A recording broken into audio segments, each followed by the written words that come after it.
بسم اللہ الرحمن الرحیم۔ خالد کو یہ اطمینان ضرور تھا کہ اس کے باپ نے محمد صلی اللہ علیہ وسلم کے خلاف ایسی کوئی گھٹیا حرکت نہیں کی تھی۔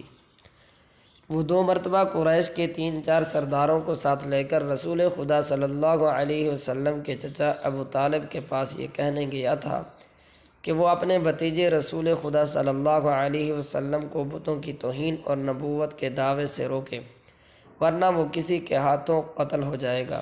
ابو طالب نے ان لوگوں کو دونوں مرتبہ ٹال دیا تھا۔ خالد کو اپنے باپ کی بہت بڑی قربانی یاد آئی۔ عمارہ خالد کا بھائی تھا۔ وہ خاص طور پر خوبصورت نوجوان تھا۔ وہ ذہین تھا اور اس میں بانک پن تھا۔ خالد کے باپ الولید نے اپنے اتنے خوبصورت بیٹے عمار کو قریش کے سرداروں کے حوالے کیا۔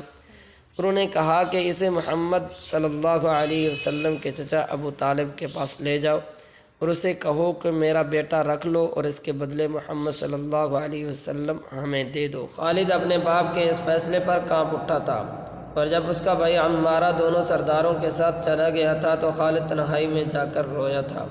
ابو طالب سرداروں نے عمارہ کو رسول کریم صلی اللہ علیہ وسلم کے چچا کے آگے کر کے کہا تھا، اسے تم جانتے ہو، یہ عمارہ بن ولید ہے۔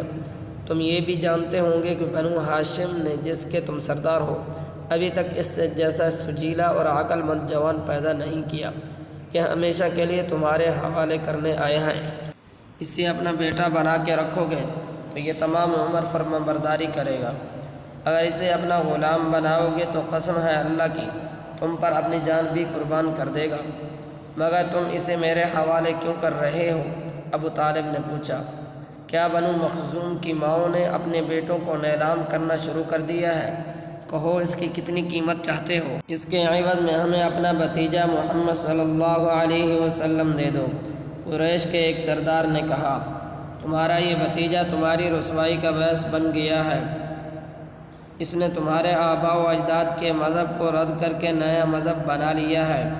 کیا تم دیکھ نہیں رہے کہ اس نے قبیلے میں آدمی کو آدمی کا دشمن بنا دیا ہے؟ تم میرے بھتیجے کو لے جا کر کیا کرو گے؟ قتل۔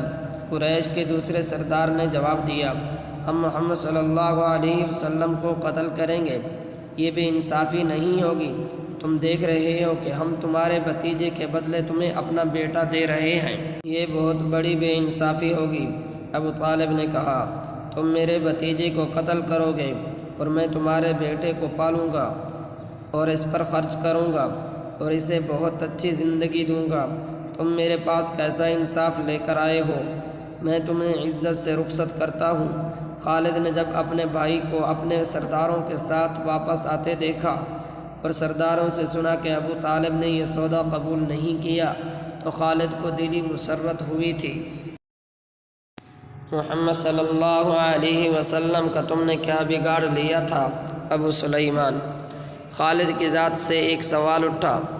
اس نے خیالوں میں سر ہلایا اور دل ہی دل میں کہا، کچھ نہیں۔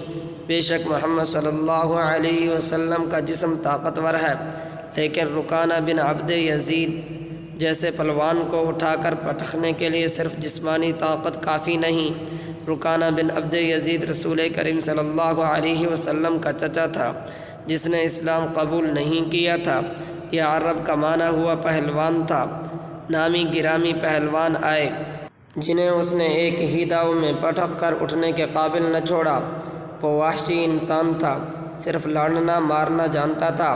خالد کو وہ وقت یاد آنے لگا جب مسلمانوں کو دکھ کرنے کے لیے 3-4 آدمیوں نے ایک دن رکانہ پہلوان کو خوب کھلایا پلایا اور اسے کہا تھا کہ تمہارا بھتیجا محمد صلی اللہ علیہ وسلم کسی کے ہاتھ نہیں آتا، نہ اپنی تبلیغ سے باز آتا ہے، نہ کسی سے ڈرتا ہے۔ لوگ اس کے باتوں کے جادو میں آتے چلے جا رہے ہیں۔ کیا تم اسے سیدھا نہیں کر سکتے؟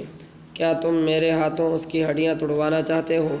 رکانہ نے اپنے چہرے پر مست بھینسے کا تاثر پیدا کر کے تکبر کے لہجے میں کہا تھا، لاؤ اسے میرے مقابلے پہ، لیکن وہ میرا نام سن کر مکہ سے بھاگ جائے گا۔ نہیں، میں اس کے ساتھ لڑنا اپنی توہین سمجھتا ہوں۔ اس نے اکسانے والے آدمیوں کی بات نہ مانی۔ وہ کسی پہلوان کو اپنے برابر سمجھتا ہی نہیں تھا۔